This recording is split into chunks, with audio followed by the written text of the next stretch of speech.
We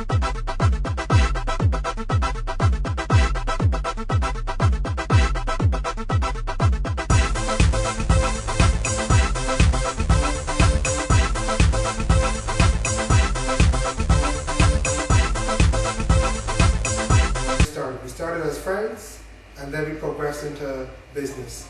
And there's a lot of other things that came into that. I think Buddha Lizard can chime in on why we've been successful as a group. I mean, again, it's all about teamwork and not being friendly to each other, how we feel with certain situations, you know, about things tend to explode, so we kind of be straight with each other. And teamwork is the key. That's what we think, that's what we were able to make it last so long and work together. And then we're also consistent about meeting on a weekly or bi-weekly basis and discussing the business. So it helps to keep us focused on where we need to be going.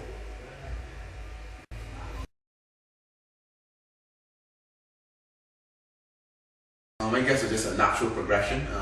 We originally, as you will know, started off as DJs. We left university, it was just like, well, hey, let's start doing some parties. We love to party, we love to DJ at parties, why not? And it was just, and I think at that time it was, it was a need for something different as well. And so we looked at doing some theme parties, and it just worked out. A full year of some creative ideas that just worked well, and then from there we diversified. So yeah, we did DJing, we did monthly events, and then we go into the TV show roaming, and obviously the radio show on air. Yeah. So then our focus became, it was always music, and then it expanded into Caribbean culture and being able to unify the Caribbean culture. So, but music has always been our focus, and that's where we grew from DJing into radio show into holding events, which was a natural progression.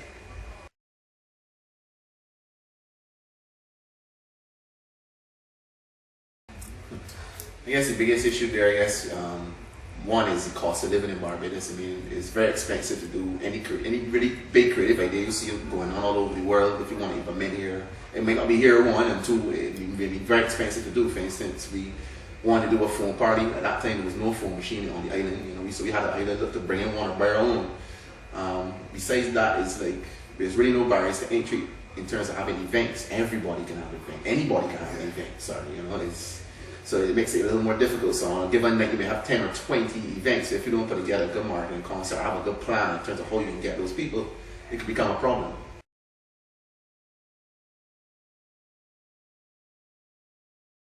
What I would say is you're as strong as your last event. So basically, if your last event was good, doesn't mean your next event is going to be good. So you always have to keep on reinventing yourself. You always have to keep on marketing hard, and always treating your people with respect and understanding they're not stupid, so don't give them stupidness. Yeah. And also, for me, it's always about finding a good team. You have a good team of people to work with. If you get through any problems, because one thing about events, you always have problems. Yeah, so you gotta work through the punches, roll with punches.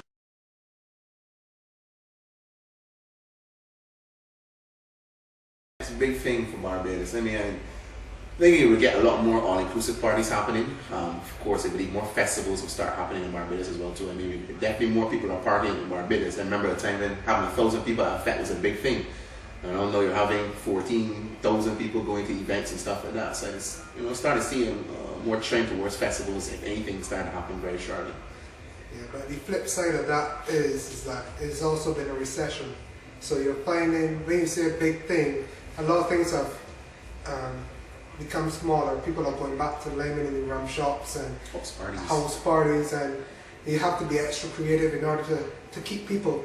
So yeah, you're seeing more all-inclusive, more festivals and bigger numbers at certain events, but it doesn't mean that you're seeing a lot of events. So you're seeing a lot of people doing a lot more lines and stuff that a lot less risk.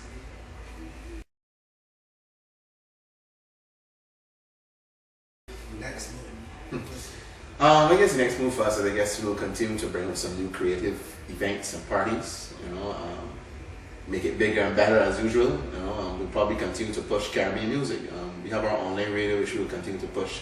I guess we could go a little further into online radio. Yeah, we stream 100% Caribbean music, 24 hours, 7 days a week, 365 days a year, just 100%. And the good thing about it has been growing, is some real estate has been growing with us naturally.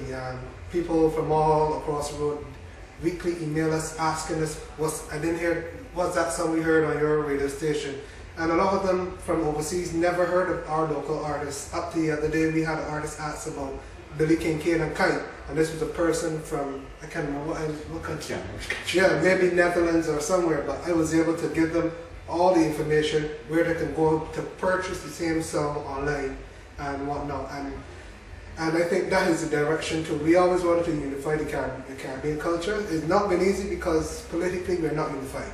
And so trying to do it on our own doesn't make sense. So we beat our home drum first, but we still try to push Caribbean music in general across through our events, and through our radio, and through our, we did TV, and we might get back into TV depending on how the market moves.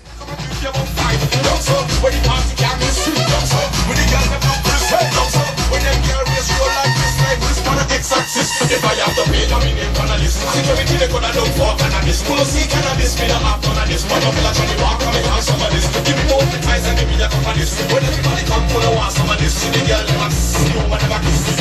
BoomTribe!